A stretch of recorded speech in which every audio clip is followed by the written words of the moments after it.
Oh, yeah, right. The Satafortis and the Rattabum and the Hantoon Rantoon. Come on, Lester, you want to give me that in English now? Welcome to episode 11 of the Cosy Crime Classics Podcast. Miami Vice, no exit.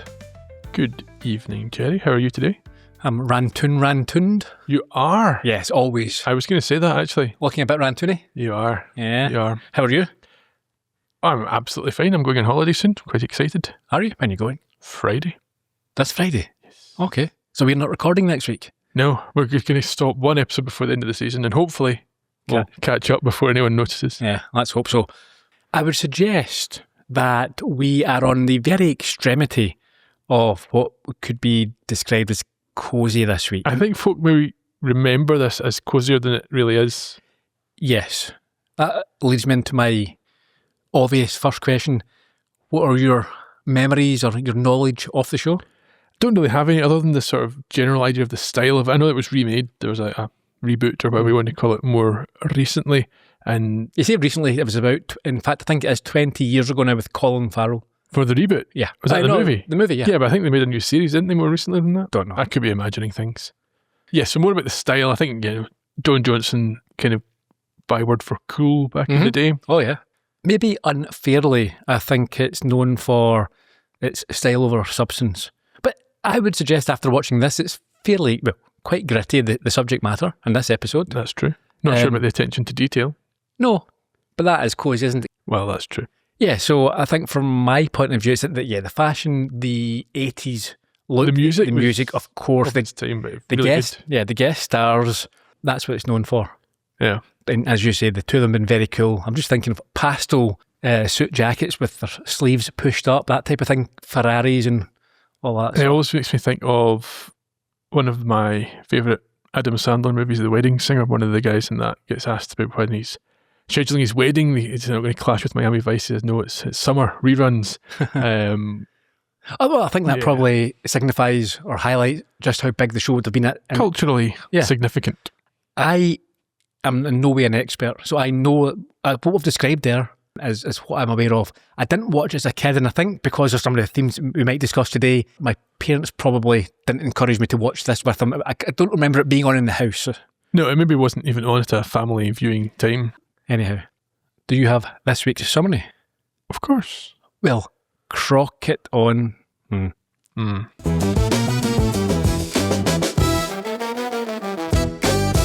In this week's episode, we meet Crockett and Tubbs as they and their team try to shut down an arms dealer in Miami. When the FBI gets involved, things threaten to go off the rails. But can the duo face down the feds and deliver justice? Or will their efforts go up in smoke? We'll certainly find out. This is quite early on in the run, isn't it? I think the 4th episode. Yes. So still establishing the characters a little bit. You would imagine so. I have some questions. I'm hoping you're going to have all the answers. I will have no answers. Over the years, I've probably watched a few of the episodes if I've caught it on TV, but it's not one that I'm very knowledgeable about overall, or specifically. Okay, well, we'll see what happens as we go through it.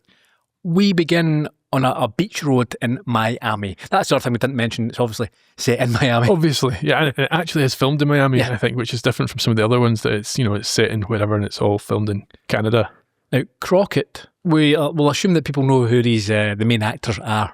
Okay. Crockett's Don Johnson, yeah? Yes.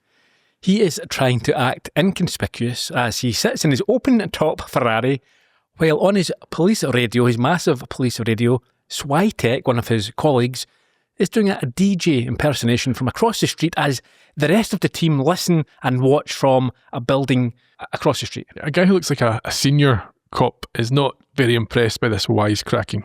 I could not have told you about this Switek character before. I'm guessing he is the comic foil. Well, I guess so. Yeah. He reminded me a little bit of, what's his name, from Footloose. He's dead now. His famous brother. And best of the best, Chris Penn. Sean Penn's brother. Yes. He's got that sort of look, that sort of build about him as well. Fair enough, I think. Well, you realise, as you say, these guys are on a stakeout of some kind, and we get a sort of a Miami beach crowd scene as some old guys wander through and some women take a fitness class. Yeah, I think that... Were these folk put there? No. Perhaps back then, even today, Miami and Florida would be known as a sort of rest home of the state. So people... I think a lot of New York retires to Miami, don't Yes. I think there are a lot of older people on the beach doing their Tai Chi and whatever. It's just 'cause at one point they referred to them as... Or they referred to the women finishing, and it's as if they've been hired, but I think No. they're just observing what's going on here. So you've got these old guys, and I think a couple of them come and sit with a couple of the cops as well. So Crockett is undercover, or as undercover as he can be while having to speak into this huge walkie-talkie, and he asks for an ETA as atmospheric 80s synth music starts, and we see these elderly locals going about their business while Tubbs, that's the partner, his main, Yep. the co-star, and Zito, another colleague, another cop, they try and blend in with a couple of old guys. They do. It's apparent at this point that whoever they're waiting for ought to have arrived by now. Yeah, Switek is anxious to bust this guy, but is told to stay loose as there are too many of these oldies about by Castillo. Now, he's the older guy who was not happy about the joking earlier on. Is he the captain? I guess. He's increasingly concerned about the number of civilians in the area. And therefore decides to pull out to end the bust. As chance would have it, however, right at that moment, we see a weird-looking grey van It's a pull up. ramshackle junk truck, type thing, yeah. It appears, and Crockett, who is he's started to drive off, he turns around. It's like if the A-Team bought their vehicle at Temu. He watches as a pimp-looking dude gets out with two goons. Fair to say. Now, as they approach him, Castillo tells Tubbs to get the oldies to safety, and the goons ask for cash in return for grenades. For some reason, the old guys not only have to get to safety, but they have to have their chairs removed Well, if they can't sit down, that'll encourage them to... to come back. Yes. Yes, so as you say, Crockett is told that they have the grenades and is asked for the cash, but his line at this point is to say he does not have the cash and needs more time. The pimp isn't buying it. He says, give me the cash. You can see the bag of cash Yeah. in the car. However, as he goes to grab it, things kick off as Crockett pins his arm down to the door, a bit like in the Goonies, Yeah. and reverses while Tubbs makes himself known, which effectively begins a street war involving machine guns, spraying bullets from the goons, and the back of the truck, which opens up to reveal That's absurd. Yeah, it's a almost massive military-grade machine it's almost gun. like a Gatling gun. And you get this sort of first-person shooter type perspective out the back of the van as he guns down nobody. Yes, miraculously hits no one. The pimp and the goon escape, but Crockett has the bag snatcher, although this doesn't ease Tubbs' anger at being shot at. What does he hate? Well, he hates a couple of things. First of all, machine guns make him scared, and being scared makes him angry. Ooh. But also that these machine guns affect his ability to perform which he does what? not like. Just as a cop, All right. generally, because of the fear and the Okay. anger. Thought perhaps we meant later on that night. Yeah, well, who knows? Perhaps it does. Do we think that the idea of driving off with the guy hanging out his car was improvisation by Crockett, or is this the plan? Yeah. He wouldn't know that the guy would hang over the side of the... Yeah, so he's just driven off to kind of take him out of the thing. Yeah. Well, it's taking a chance, very chancy. That's the only guy they capture. And he is grabbed by Tubbs, who demands to know who sold him the guns. We then get some very stylized credits. They are iconic. Very, as you say, the font, the theme, the visuals of the rich, the beautiful, and the lifestyle of Miami. It's almost like a soap opera. Yeah. Although there was a very harsh cut to a shot of a skyscraper at night, and I don't know if that was just for this episode. I think it was part of the credits. Yeah, I think it was. Yeah, we'll find out next week. A third in the score. There were quite a number of times in this episode where there were harsh cuts that I thought were a bit jarring. Did you? Mm. Can't say I clocked it. Okay. Not paying enough attention, obviously. Well, Good. just didn't seem jarring. This Okay. one was noticeable that the last shot of the credits was quite a short shot of a skyscraper. Yeah. And we segue from there into an interrogation room at what I presume is the police office. Yeah, well, we see outside it says the Gold Coast Shipping Company. Now, Good cover. I've got a question, I suppose, not necessarily an issue or a problem.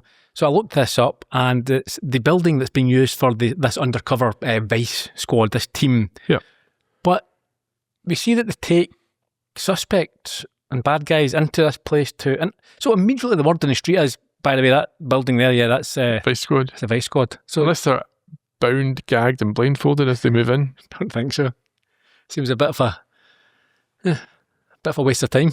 Just have it in the main building. Yeah. This goon that they've captured is hopeful that the fact nobody actually was hurt will work in his favour. But he soon realises that Crockett and Tubbs don't agree and quickly gives up the names of the other two. However, they don't care about low-level scum and demand to know who sold them the machine guns. They don't care about the guy shooting at them with the machine gun from the back of his heavily armoured van. There's another time in this episode where they play very fast and loose, or they very laissez-faire with really dangerous individuals. Yeah, yeah. And so, with this new intel, they walk over to their boss's office. Hell of a way to start the day, huh? Telling me. Breakfast with an M60 machine gun. Yeah. Lieutenant, we got that information we've been looking for.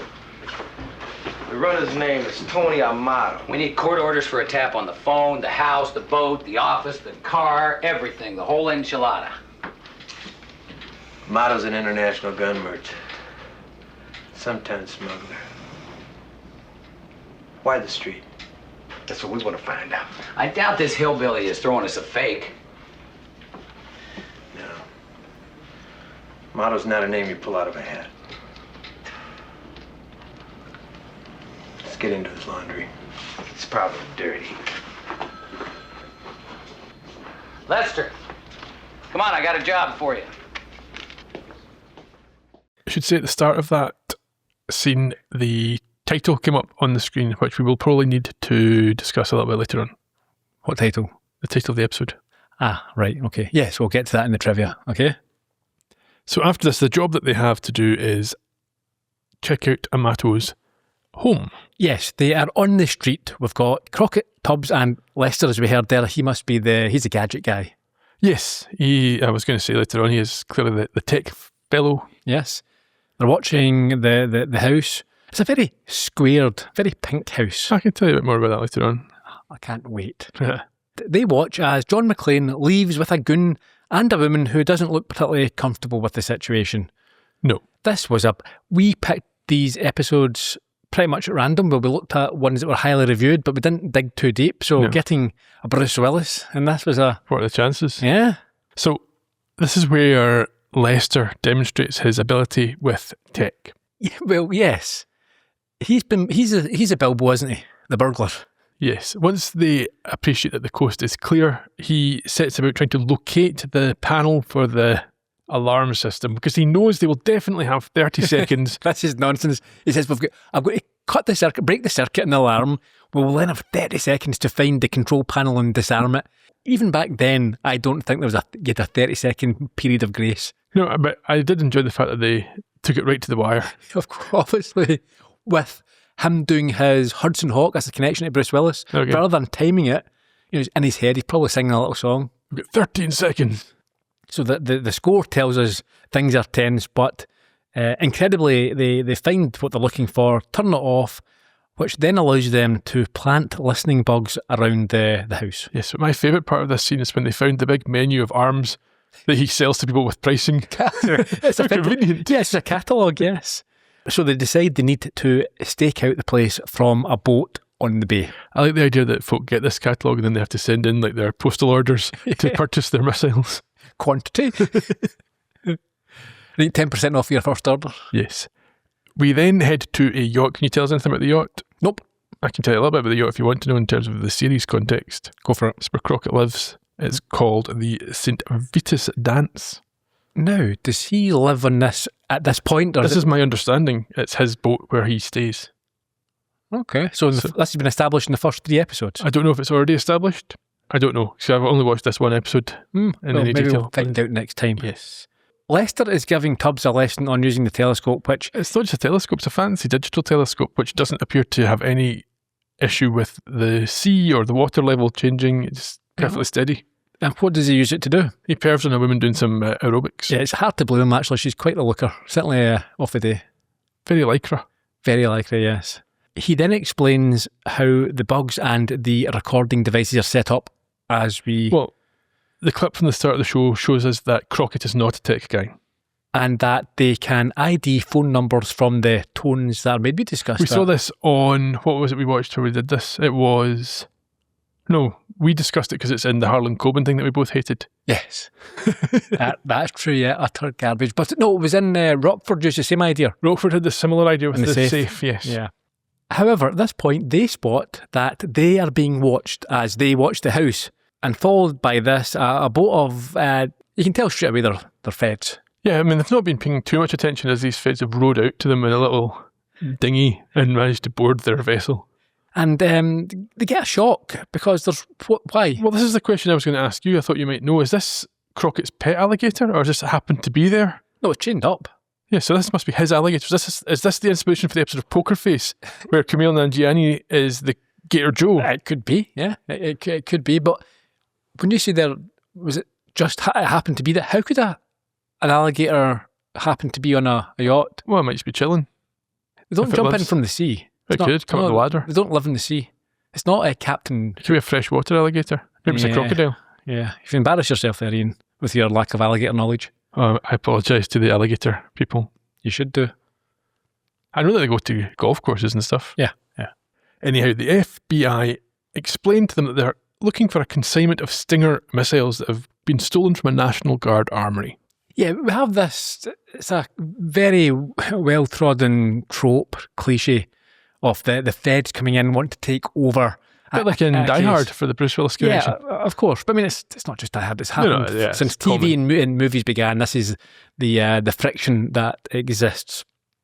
And as you say, yes, the Treasury Armoury was robbed, and Amato is about to do a big deal in selling whatever was stolen. It's not just machine guns. Well, like I say, Stinger missiles, which are, I think, shoulder-mounted surface-to-air missiles. That can bring planes down. Yeah, so pretty serious stuff. And so they agree that Vice can go for Amato, but they want the missiles, and one of the feds, I think his name's McIntyre, he has got to remain with them on the boat. This is very trusting. By who? By Miami Vice. These guys have turned up and been, yeah, we're feds. That's true. They could be bad guys. Of course we could. Yeah. McIntyre's not too excited about staying on the boat because he's the one that had the alligator encounter. Yeah. And so, later that night, they watch and listen as Amato reveals himself to be an abusive, coercive husband as well as an arms dealer. Yes, so sometimes these arms dealers are, relatively cool guys that you can get on board with. Not this guy. No. He insults, he slaps, he berates his wife and then pushes her into their swimming pool. And our watching heroes seethe and can barely stop themselves from heading over to sort it out. But they can stop themselves, and not for the last time. Well, no, indeed. Amato, after being so abusive and horrific to his wife, sends her off to get changed to join him at whatever the event they're going to. A party or something. Soon changes his mind after a chat with his sidekick / driver. Goon, yeah. He tells him to pick up some guy at the airport who's coming in from Jamaica. Well, that's happening the next day. So he's telling him this guy coming in from Jamaica, Dupas, and he wants him the next day. He says quite conveniently that he's never met this guy. Doesn't really know his name, and the only way the other guy will be IDing them is he's on the lookout for a Maserati. Yeah. Perhaps there's more than one Maserati in Miami. You would think. Yeah. Oh, well, we're flying to Dubai. Just look out for the Ferrari. Oh, yeah. With the matte black finish. Yeah. So, like I say, he then leaves with this driver to go to whatever event it was without his wife. So let's come back to that. Why would you not? You're doing a massive arms deal. Yes. You would ask for the person's name. You would get know their who they ID were. and stuff. Yeah. I make sure I'm talking to the right person here. Not some sort of vague, that's probably him. Again, the hat. Yeah. Out with the sunglasses coming to Miami. Look out for the guy in Hawaiian shirt and sunglasses. Once he's gone, Rita makes a strangely specific phone call. She's very distressed, obviously, and understandably, and she speaks to another woman who asks her if she wants to arrange the meeting. Now, Rita is reluctant at first, as she thinks Amato will find out, and she's scared. But before she hangs up, she confirms through her tears that she does want this meeting. And according to Crockett, what is this? This is code for what? She is going to meet a hitman who will take out her husband. That, again, is quite an assumption. Yeah, I mean, it could easily just be a divorce lawyer. Or perhaps she's talking to some other law enforcement, and the meeting is for her to, to give up information to become a witness. Absolutely could be. That's what I thought it would be at first, actually. Yeah, well, Crockett doesn't think so. No. However, back at the Vice HQ, the feds are not as open to or interested in his theory. You better go. You better go. Do you want me to set up a meeting? Gentlemen, listen to the tape again. She's going to ice him. I don't make that correlation. And we don't have any more time for your passion plays, Detective. Our priority is to get those missiles back. We're not gonna just stand around and let some citizen get shot, even if he is lower than dirt. Look, if she takes him out, it blows us all out of the water. I'm willing to take the chance that that is not going to happen. You've got Tony Amato under a lot of eyes. He's safer now than he's ever been. Dupas is arriving today. Amato has never seen him. We're in an ideal position to move to the next step. We're going to pick up Dupas at the airport and replace him with Paul. Paul, how long you been doing undercover? I've done some assignments along the way. Yeah, and I'll bet you took drama in high school. Look, no offense, Paul, but I think we'll handle this. How do they have the authority to overrule the feds on that? Yeah, I'm not sure how that works. Who does actually have the... Maybe they do. Maybe it's a case of you're on our patch. We're dealing with it. Yeah. And we see them dealing with it as we head to the airport, where Dupas comes off the plane and is accosted by Switek and Zito, maybe? Perhaps, yes. Did you like, we got a little flavour of it there, the very sort of 80s rock score. All the music was superb all the way through this. I really enjoyed every part of it. It was really good, yes. So they lead this guy into the toilet where they reappear, and I think they've taken his clothes and his... Well, I didn't go back and double check if they'd taken his clothes or if it just so happened that Tubbs was similarly dressed. We'll go on to this. So we're convinced this is Tubbs, who leaves the airport toilet dressed as... It is Tubbs. Okay, yes. Originally I noted that Tubbs comes out. Yes. Okay. Remember that. Because they've just said in the previous scene that Paul's not good enough to do it. They're going to do it. Yeah, but as you said, perhaps that could have been changed. Perhaps the Fed says, no, this is our call. Yeah, I don't think so. No. Okay, so he gets outside of the airport into a goon's car and is then followed by both Vice and the Feds. Yeah, and they knew what car to look for because they'd heard Amato talking to the driver through their bugs previously. Back on the boat, Crockett listens as Rita calls a Jimmy Eureka and arranges to meet in the park in 1 hour. Now, for some reason, Crockett goes himself.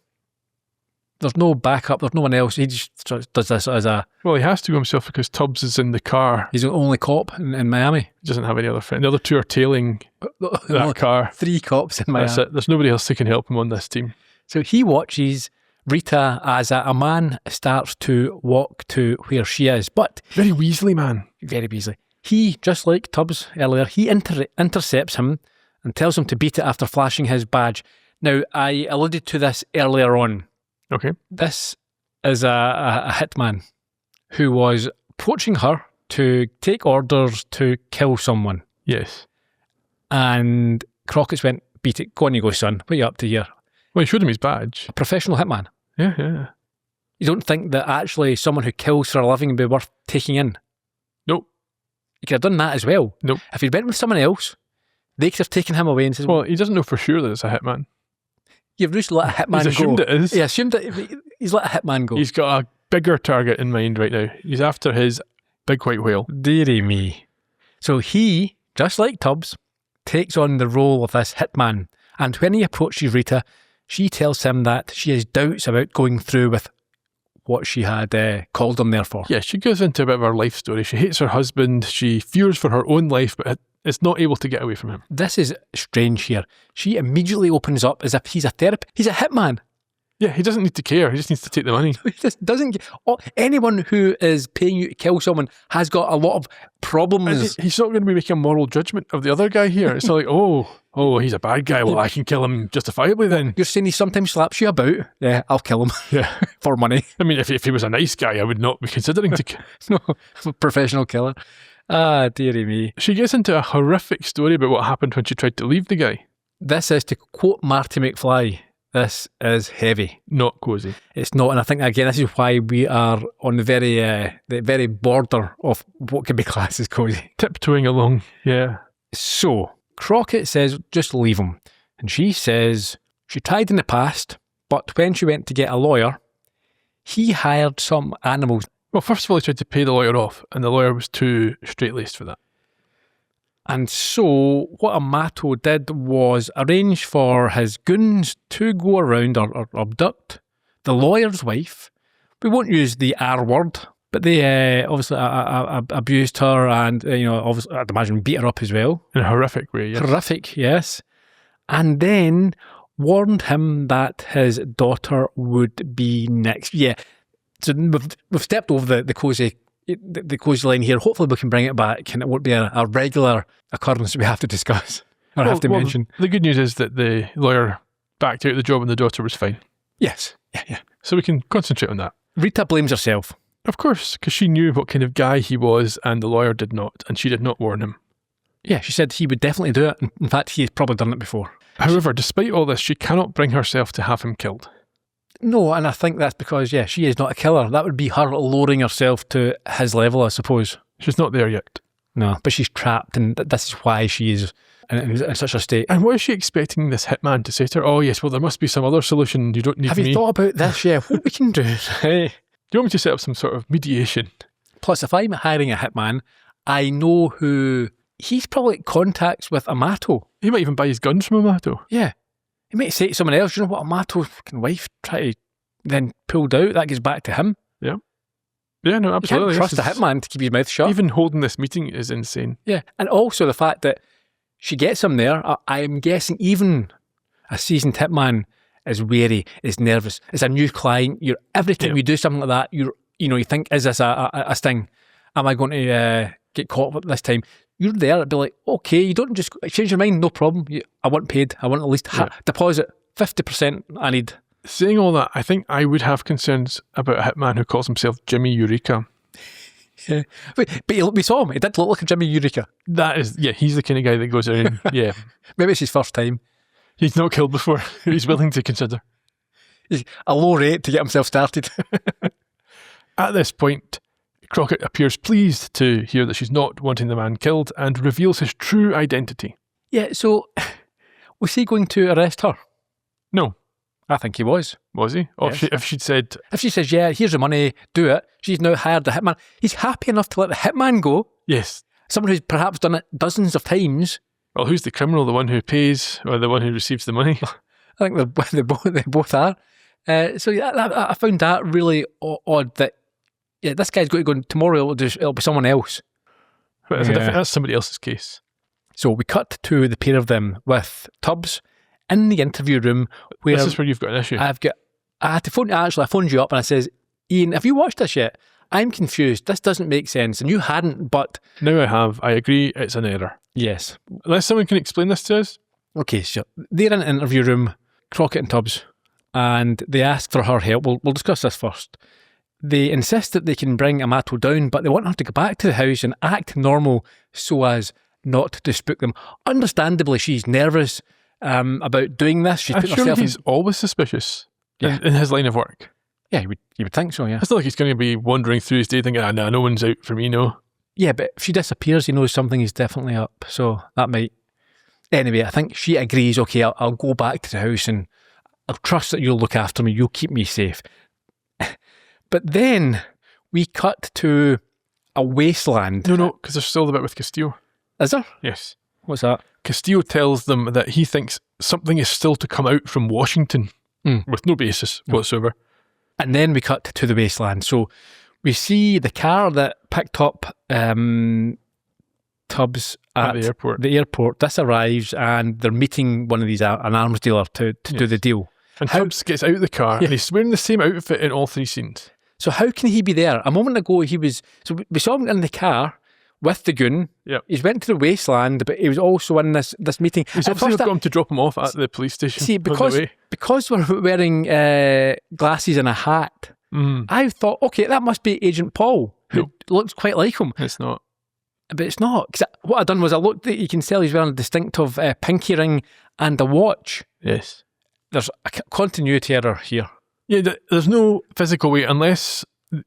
So we talked about this a bit earlier. The only thing I can think of is there's two separate journeys in the car. He's been dropped off at accommodation.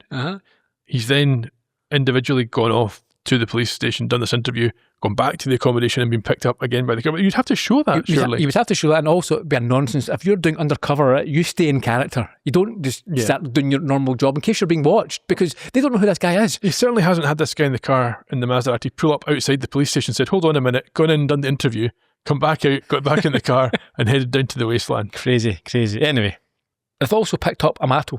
And these guys, I think one of them's called Gentle. Yeah. He's incredibly blasé about these very dangerous weapons. He is playing that whole sort of, the Jamaican, he's got the patois and all that type of stuff, and man, and all that. You probably shouldn't have said that. Really? Can you not say that anymore? That's not that you can't say it, it's just that you can't say that. I'm doing an impression of the guy. I think I can do that. He's wearing quite funky blue booties. Did you see that? Do you like those? Stylish. Yeah. But they're there to test these missiles, and he proudly hands over a launcher to Tubbs and explains just how easy it is to use, as well as some tips and tricks. Okay, the number at the top is a target distance. The readout at the bottom is a firing sequence. It's very complicated, man. Oh, no, man. Any knucklehead with a GED can light one up. Okay, now to turn on the tracking system, all you have to do is flip this here. Hey, wait a minute, man. This thing not gonna go off, is it? No, man. Not until we tell it to. Okay, now hold it steady. See this switch here? Yeah, man. Okay, now you push that forward with your thumb. Okay, hold that there. Okay, now that Pacific image is locked into the computer tracking system. The missile will seek out that target and that target only. And as it gets within striking range, the heat seeker automatically integrates with the base system and the missile homes in. Now, here's another little twist that a lot of people don't know nothing about. What's that? Arming the warhead is optional. Yeah? Yeah. I don't understand. Let's say your target is a commercial plane, and you want to make it look like it crashed accidentally. Yeah. Well, you just flip this little switch, and the missile goes right up the wing, probably ripping the wing off the airplane, and down she goes, but no explosion. Makes it look like it just crashed accidentally, man, like engine failure. Just that pure and simple. Let me get this straight now. I take this and I shoot the airplane, and either it explodes or not, but it still knocks the plane down. Right. Yeah, it'll hit like a great big bullet. But hey, talk's cheap, right? That's what we're here for, to pop the cap on this baby. General, here she comes. Right. I'm not sure about Gentle's logic there. No, and let's get into the scene and then talk about it all, because there's a little bit of... So at this point, he then fires a missile. So I know it's the 80s and everyone's cool with everything. Somebody would notice that there's a missile that's been fired into the middle of the air. Yeah, there must be some sort of intelligence and radars picking Even air this up. traffic control or something, yeah. Yeah, be saying there's a... And speaking of which, air crash investigators would not think a missile blowing up a plane had been caused by engine failure just because the warhead didn't detonate. Yeah, there'd be a massive hole where the missile struck or whatever. There's a good chance the warhead would still be there. Yeah. You aim for the wing. Shut up. Yeah, aim for the wing. Aim for the wing. I have to say that I think I won't do it again, but my impersonation was pretty accurate there, Mon. Yeah, okay.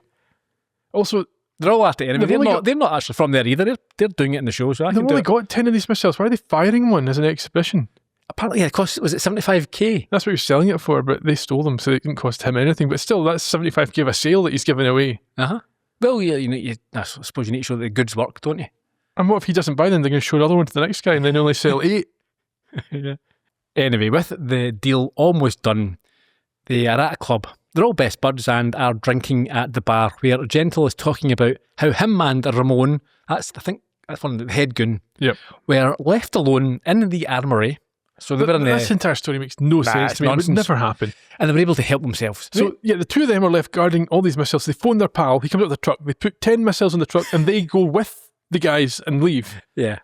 That's stupid. Of course it's stupid, yeah. That's the cosy part of this, I suppose. Yes. Away from the threat of child assault to... to this nonsense. Scenarios, yeah. Amato warns him to keep things quiet. He doesn't obviously like this sort of drunken talk at a bar about how they've been stealing missiles, and then turns to Tubbs to conclude the deal at 75k apiece. Tubbs is not happy that the terms are X-Works. That's exactly what I've wrote here. He only wants to pay 65 if it's on an X-Works basis, yes. before they settle on 67.5. Yes, that's a good discount per warhead to cover the shipping and customs fees and stuff. Yes, but he's going to conclude the deal after he sees the inventory in the morning. He is. So, Crockett now watches Amato return home. Yes, with Teddy Pendergrass singing in the background. Yeah, I thought this was a good juxtaposition of this really romantic music with this horrific scene. That's exactly what I've got here. The contrast, I think, with the score and her fear. So you see him so coming in. yeah. It was very good, yes. And I think she plays the terrified victim And Bruce very Willis well. plays the abuser very well.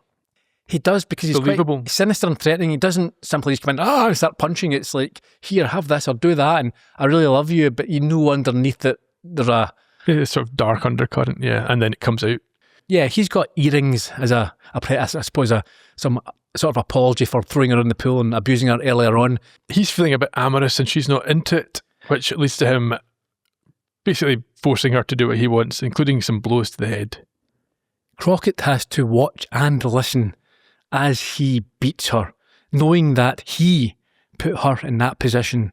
And he looks distraught as he apologises to her. Bites his fist. Bites his fist, yeah. He's not that sorry. I mean, he could go. He could intervene, but, bigger goals. And by the time he gets over there, it'll probably be finished. Ah, yeah. And who could have predicted this? So at headquarters, Crockett is raging with the feds, who now want to pull the guy with the missiles and are not interested in Amato for some reason. This whole discussion makes no sense. No part of it makes any sense. Okay. So the feds want to go now. And grab Gento. And grab, yes, with the missiles and forget about Amato. And the other guys want to wait till there's more evidence against Amato. But what additional evidence do they need? Oh, what evidence do they have? They've not got anything, have they? They've got Tubbs being sold the missiles by Amato. That's just Tubbs' word for it. He's a police officer. They never set anyone up. You've probably recorded it as well. Have they? I don't think they have. Plus they've got recordings from inside his house of him talking about all these things. You don't see him being searched. That's again the trope. I suppose the big issue here is, yes, the Miami Vice guys want to catch Amato with the missiles. Yeah. Crockett slams his hand down and tells him that if they just wait, they can get both. And Tubbs agrees that they're very close. Well, they've got this meeting set up for the next day. Yes. Castillo suggests to the Fed that maybe there is something that he hasn't told them. He keeps seeding this idea. He mentioned it before about Washington, and the Feds are not interested in discussing that idea. No, but do agree to wait until noon the next day, when Tubbs has arranged to inspect the weapons, and it will allow them to bust all of them at the same time. Yep. We then get a little sort of segue where we see Switek and one of the other guys. Zito, I think that is. Yep, they're playing pool. Being hustled. By a really small man. Whilst across the road we see a motel with the grey van parked outside it. We go to the boat where the team listen as Amato gets a call informing him that Tubbs has checked out of his hotel. I think it's the driver. So the guy that was driving the Maserati earlier, I think he's the guy on the phone, I suspect. He orders this goon back. I think, is that Ramon? Is he the one with the moustache? Yeah, I think that's him. He orders him back, and then in a rage, he throws down his phone. But what does this expose? This exposes one of the bugs, which leads Tubbs to improvise.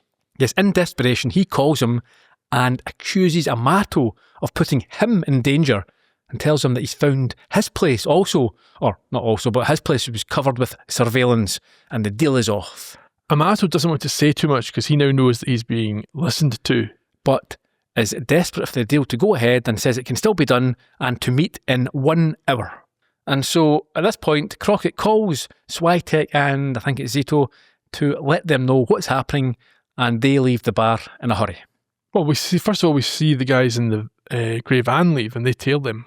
So I think on the call, Amato told Tubbs to meet him where they originally did, which is at the airport. Yes. So then we head to the airport where we see Tubbs and Amato getting to know one another better in the gents. Yes, as the goon stands watch outside. Even back then, I'm thinking, airports can't be the best place to do an arms deal. There's police, there's cameras, there's just people. They're not doing the deal there, they're meeting there. Well, yeah, sure, but they're still discussing. I just think I wouldn't be... No, a place of high security. It's quite risky, There's almost a naked gun sequence here where Amato throws Tubbs up against a wall to search him before Tubbs returns the favour. Now I'll search you. Just checking, they both say, and neither finds a wire on the other. Tubbs is playing hard to get, but is apparently persuaded to check the inventory by Amato with the option to close the deal remotely in the future. So it's just come along, look at the stuff. If you're happy with it, you can fly away to wherever, back to Jamaica, and you can wire and we can sort that all out. We'll DHL it to you, FedEx you the stuff. Yeah. At this stage, we see the Switek tail following the grey van down to some docks. Phil Collins is warbling as Switek and Zito confirm eyes on the car as it pulls up. Amato and his goon get out with Tubbs and are shown in or onto a ship by Gentle and Ramon. I quite enjoyed the way that Amato, or Willis as Amato, was cautious and a bit nervous climbing the ladder, because it shows that, that's not something he's in control of. It's maybe not a situation that he's comfortable with. Yeah. Crockett and Switek, they run to sort of get closer. Yeah, so they're getting into position, and I think Crockett swings to the side of the boat and climbs a rope ladder. And then draws his gun and hides from Ramon, who is on lookout above. Below deck, Gentle shows off a missile and Tubbs hands over a briefcase as payment. That's not what I would call an inspection. It's also not paying by wire later. No. This doesn't make sense. He's already seen these. They could be full of sand. Yeah, he sees one. He sees one and it's like, oh yeah, okay, here you go. Here's all the money. Yeah. There's absolutely no point in this meeting. Yeah. Before Crockett can execute his plan, however, there is a rude interruption. Yeah, the feds pull up in a couple of cars and announce themselves. Yeah, they say we've got you surrounded with their 2 cars. This kicks things off and we have another gunfight. That was quite a good action sequence, and it ends successfully with the bad guys all dead or captured. Yeah, Crockett kills Ramon and Amato cannot believe that he is a cop, apparently. Oh, who would have thunk it? Before Rita is called by Crockett, who tells her that they have him. Yes, she doesn't look too pleased about that, and the next we see her is in the morning as she gets into a taxi. Yeah, see, that's the thing. We've got him. If he is as rich and as powerful and has as many contacts, even if he's in jail, he can do anything he wants to her. Yep, absolutely. That's probably why she's not happy. So as you say, she's left the house in a car. We're at the or outside the police station or city hall or something. No, it's the court. Is it the court? Yeah, it's Miami-Dade courtroom. Right. Or Dade County. I was confused here. How has he changed into a different one of his own shirts? Who? Bruce Willis or Amato. Has he? So he was wearing he's now wearing a black and white number, which is different from what he had on the night before, but it's definitely his because it's the same style. Well, maybe he had to go to the police station first and his lawyer has brought a change of clothes for him. It's possible. That's possible. They get booked, surely. Well, you would have think. Yeah, booked in. Huh. Anyhow. Yeah, so he's quite cocky, isn't he? He doesn't think... He's got a high-powered lawyer, and also he knows something that Crockett and Tubbs don't at this point. They don't get very far from the car before they're approached by agents who demand Amato's release. You know what I feel, fellas? Relief. Things have been very tough lately. Been under a lot of pressure. It's gonna be like a nice little vacation. Not today, buddy. Think not, huh? I have a court order for the release of Tony Amato.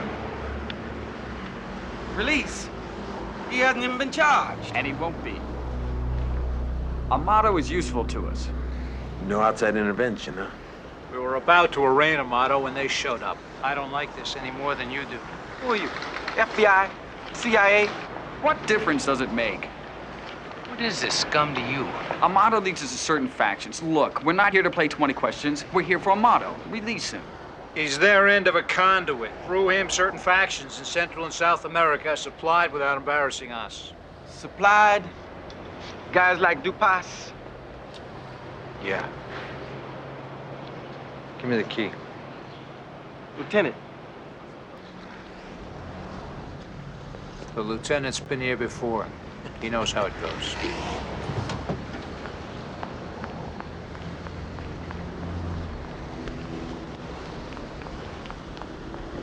I tried to tell you, fellas. I got the juice. Rita! You're letting him go. Rita?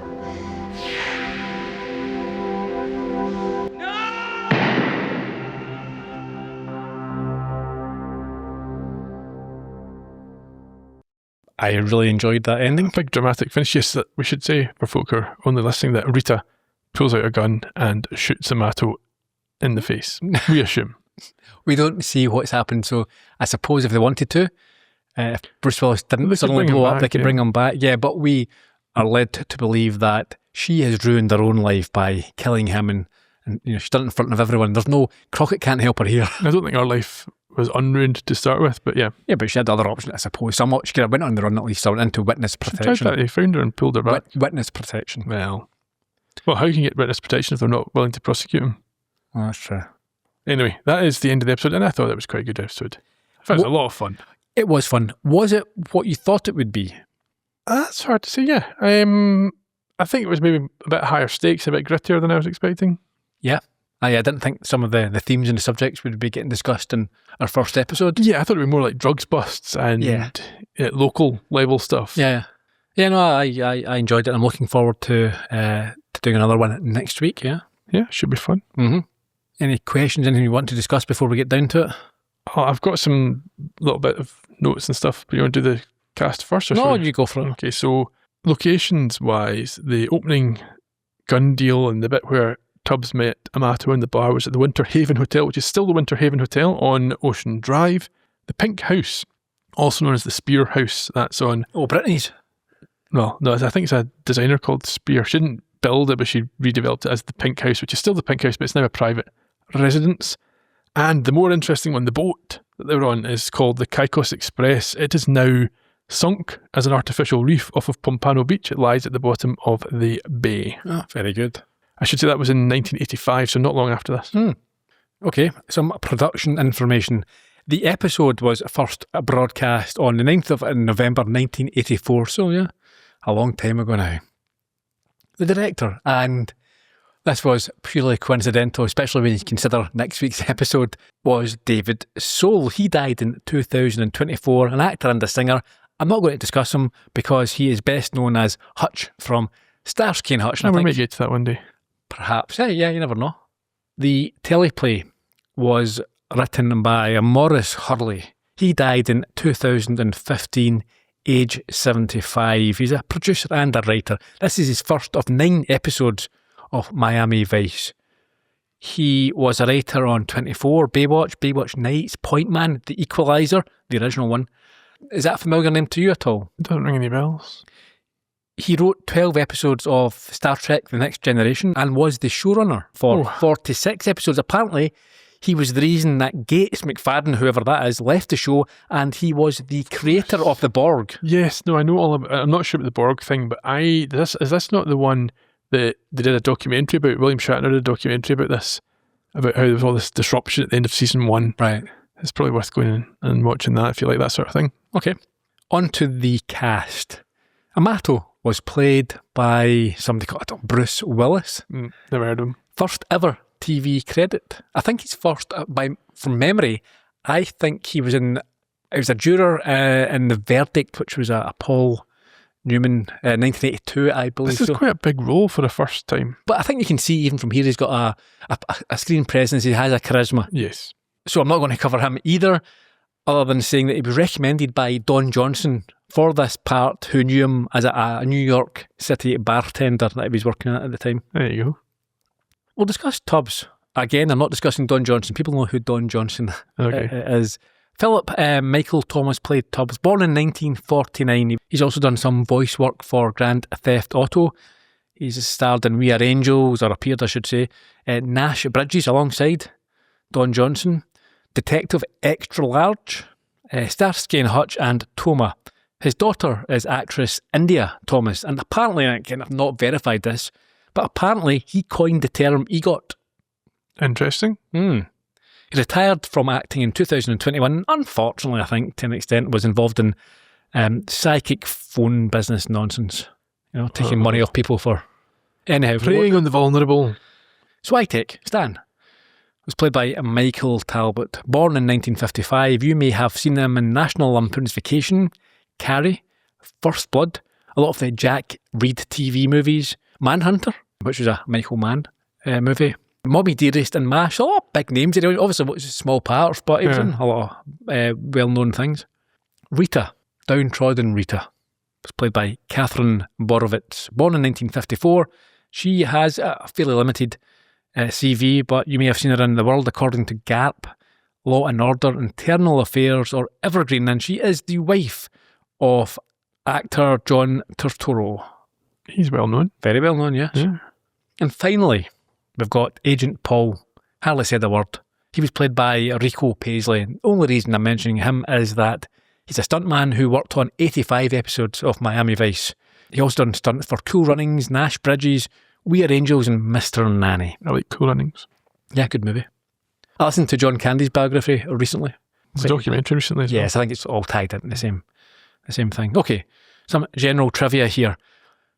The title, No Exit. Yes, yeah, we hinted at this earlier. Yeah, it wasn't the first choice. Apparently it was called Three-Eyed Turtle, but possibly changed as it's meant to be a term for a sexual position. I'm going to try and work that one out. I don't think about that sort of thing. However, do your own research. I saw conflicting reports. Some said it was originally broadcast with that title, and others said it was changed before initial broadcast. I don't know. I think what I read was it was changed before syndication. Right. Certainly we saw No Exit appear on the screen early in the show. Miami Vice, as you can probably tell, it inspired the GTA Grand Theft Auto video games. Very successful. Yep. Despite the recent controversy. Created by Anthony Yerkovich, who also worked on Hill Street Blues, where he won 3 Primetime Emmy Awards, Starsky and Hutch, and Heart to Heart. Oh, our favourites. Yes. You can tell from the style of it, it was produced by Michael Mann, whose aesthetic runs throughout the show. I think we also discussed him in Poker Face, the episode One Last Job, which was a pastiche of his style, I think specifically the movie Heat. And there's a few general things here. The show is known for its long list of topical guest stars and musical contributions, and this episode included Phil Collins. I think it was uncredited, but he was there a few times, and yeah, as I mentioned earlier, Teddy Pendergrass. So us. And that is all I have. Next week, we're going to stick with Tubbs and Crockett and follow them to South America as they trail a killer cop in Smuggler's Blues. Oh, look forward to that. So until then, cheerio. Bye-bye.